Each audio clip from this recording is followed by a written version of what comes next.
Good morning, everyone, and welcome to Brookings. Thank you all very much for joining us for today's conversation on recent trends in democracy and development in the emerging world.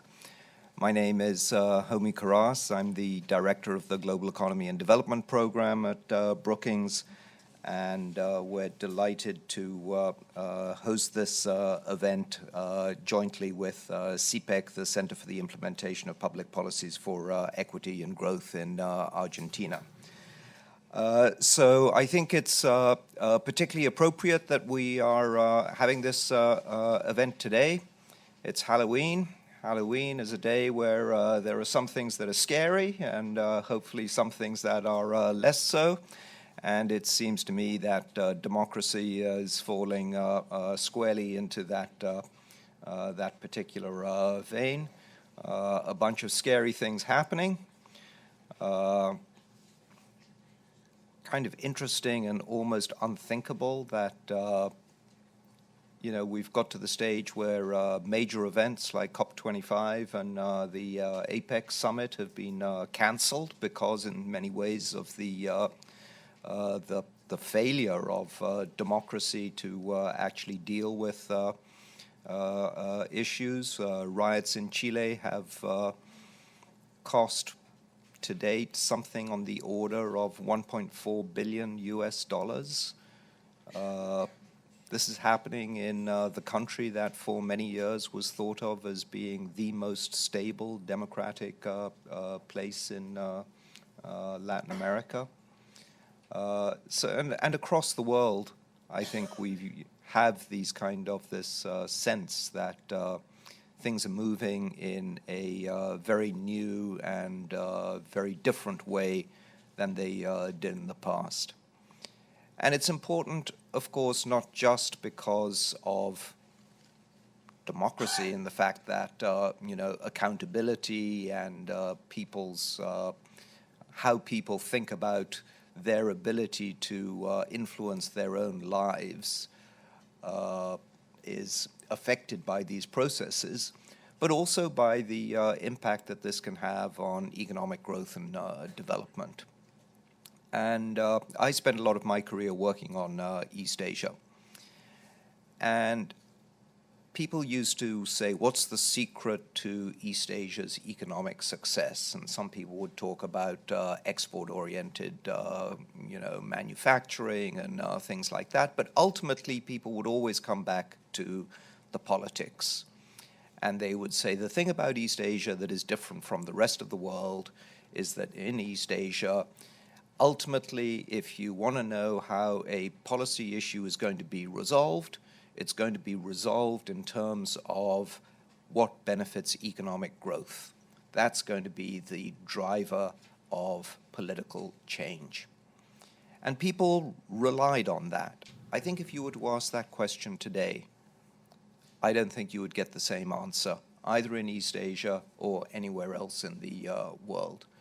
And so this is perhaps one of the big conundrums. How do we actually think about democracy, think about the effect that it's having on economic growth and development, and how do we really understand all of these movements that we see so visibly on the streets across the world?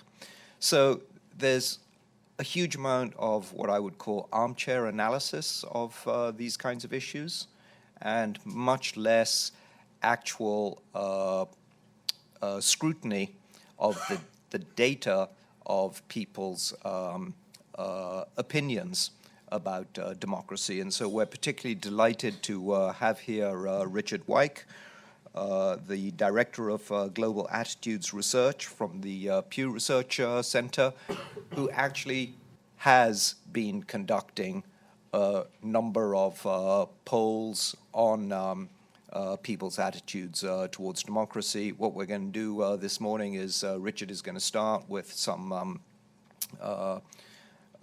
descriptions of some recent polls, including some quite recent polls on, this is the 30th anniversary of the fall of the Berlin Wall, so particular interest in what's happening in Europe.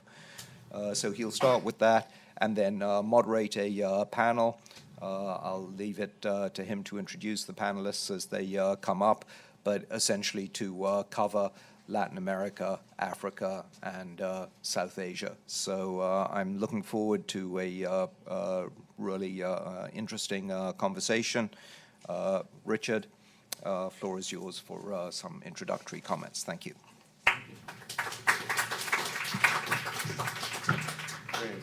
Thank you, Homi, and thanks to Brookings and to CIPPEC for organizing and hosting this. Thanks to our terrific panelists who will join me up on the stage in just a few moments.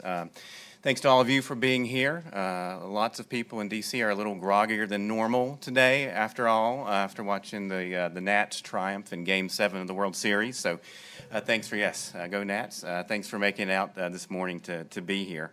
I'm really happy to be a part of this discussion, and I look forward to moderating our discussion in just a few minutes. But as Homi said, I'll sort of start things off by sharing some of the public opinion research that we've done around the world at Pew, looking at attitudes towards democracy to sort of set the stage for our conversation.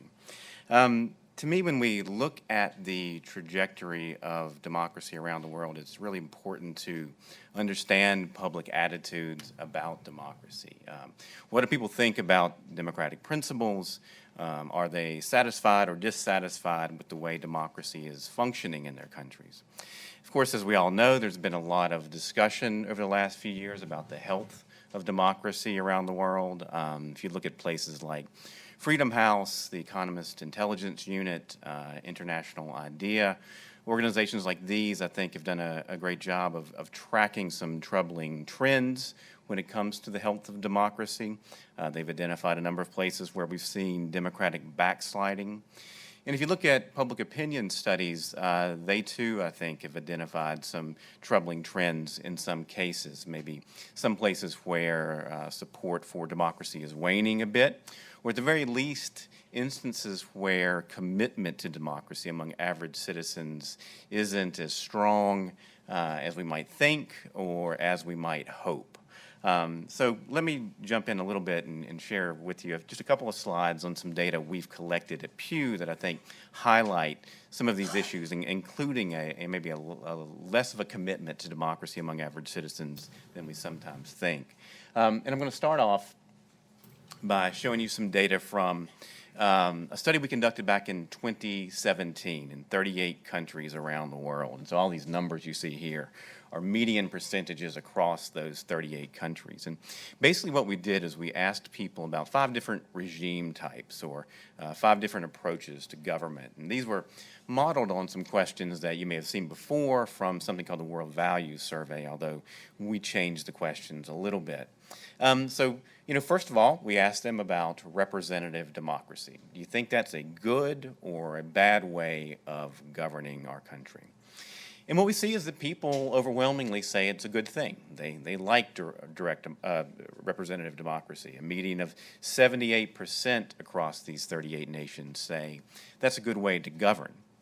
They also like direct democracy. A median of 66% say a system in which average citizens decide on major laws rather than elected officials is a good way to govern. And I think that reflects what we've seen in many parts of the world in recent years, which is maybe a renewed interest in participatory democracy, things like that. Certainly direct democracy has been a part of some of the populist parties we've seen active in Europe and elsewhere. So, this kind of picks that up. People are very interested in direct democracy, and many think it's a good way to govern. We also see a fair amount of support for non-democratic alternatives as well. So we ask about a system in which experts rule rather than elected officials, and publics are almost evenly divided when it comes to whether or not that's a good idea or a bad idea. We also ask about a strong leader model, where you've got a strong leader who doesn't have to bother, essentially, with parliaments or courts. And this is less popular. Still, across these countries, you've got a median of 26% who say, this is a good way to govern, could be a good way to govern. The least popular model that we tested is military rule. Still, you've got almost a quarter, essentially, saying military rule could be a good approach. And if you look across nations, you do see more support for some of these non-democratic approaches in emerging and developing countries. But you also see substantial minorities in many advanced economies, in many countries that have been labeled in the past as consolidated democracies. So if you look at something like military rule even, I believe the number is 17% in France, 17% in Italy, 17% here in the United States, who say that that could be a good way to govern. So nearly 1 in 5 Americans saying military rule could be a good approach, which is in some ways a pretty stunning number, but it's also very consistent with what other surveys have shown. So looking across these various measures, to us, I think, reflected the fact that representative democracy is a popular idea. People tend to embrace it, but perhaps a surprising number are open to other approaches to government as well. And this is a separate set of questions. This is data from 2015. We actually have some new data on all these questions that we will have available in early 2020. So if you're interested, stay tuned for that. But this is a battery of questions where we essentially read people a list of 6 democratic rights and institutions. And for each one, we ask them, how important is it to have this in your country? So as you can see here, we've got religious freedom, gender equality, competitive elections, free speech, media freedom, freedom on the internet. And when we ask these questions, what we typically see is that big majorities say these things are at least somewhat important. And these are median percentages across 38 countries that we polled all around the world. When you look at the very important numbers, however, they're a little lower, right? And if you look at the 3 different forms of free expression, you've only got about half or a little bit more than half saying that these things are very important. So again, thinking about democratic commitment, what you see is that, there's a decent number of people out there who say these things are somewhat important, but not necessarily high priorities. And when we ask these questions, we do also see some differences across countries and across regions, and that's what you can see a little bit of here. So this is our 3 questions on forms of free expression, free speech, freedom of the press, being able to say what you want without censorship on the internet. And this is the share of the public in these regions as well as the United States saying that it's very important to have these things in our country. So you can see in the U.S. There tends to be relatively high support, about 7 in 10 or so saying these things are very important to have in our country. Pretty high support in Latin America, a relatively high support across the 10 EU countries we polled that year. And then you can see lower levels of support in the Asia-Pacific region as well as in Africa and the Middle East. So again, thinking about what this tells us, looking across all these measures, I think it highlights the fact that maybe commitment to democracy isn't always as strong as we might think. On the one hand, looking at those other questions, people like representative democracy, but many are open to non-democratic approaches as well. When it comes to democratic principles, again, people tend to embrace them, but they don't always say it's very important. They aren't always strongly committed to those principles. And I think this lack of commitment in some ways in public opinion can potentially open up space for illiberal political actors, would-be authoritarians. It gives them some space essentially to operate. One other thing I'll mention that we've seen in our data over the last few years is that even among people who are committed strongly to liberal democratic values, they're often unhappy with how democracy is actually working in their country. We did a study last year where we tried to look at what's driving dissatisfaction with democracy and how it's performing in nations around the world. And we, learned that, as you might expect, it's a lot of different things, right? It's in some cases economic factors. If you're unhappy with the current economy, you're more likely to be unhappy with the way democracy is working. If you don't think that there are good opportunities to improve your standard of living, you're more likely to be dissatisfied with how democracy is working. But there are also some explicitly political factors as well. If you think that politicians are mostly corrupt in your country, you're more dissatisfied. If you think that politicians and political elites don't listen to average citizens, don't care what average citizens think, you're more likely to be dissatisfied with how democracy is functioning in your country as well. So there's a lot of things driving the unhappiness many people feel about the way democracy is working. And then one final thing I'll mention that Homie already alluded to is that at Pew we released a report a couple of weeks ago looking at public opinion in Europe 3 decades after the fall of communism. And one thing it showed is that if you look at the former communist nations in Central and Eastern Europe, overall among publics there are few regrets about the end of the communist era. However, as they look back across the last 3 decades, they also think that progress has been uneven, and they think that some people have benefited much more from all of the changes in society than others. And I think this sense of unfairness about the way political systems are operating is something that's pretty clear from our data in Central and Eastern Europe, and I think maybe some of these same frustrations could be a factor in the other regions that we're going to talk about today. So I look forward to discussing that with our panelists, and I welcome all of you up to the stage. Thanks. Thanks for watching. Be sure to like and subscribe for more videos from Brookings.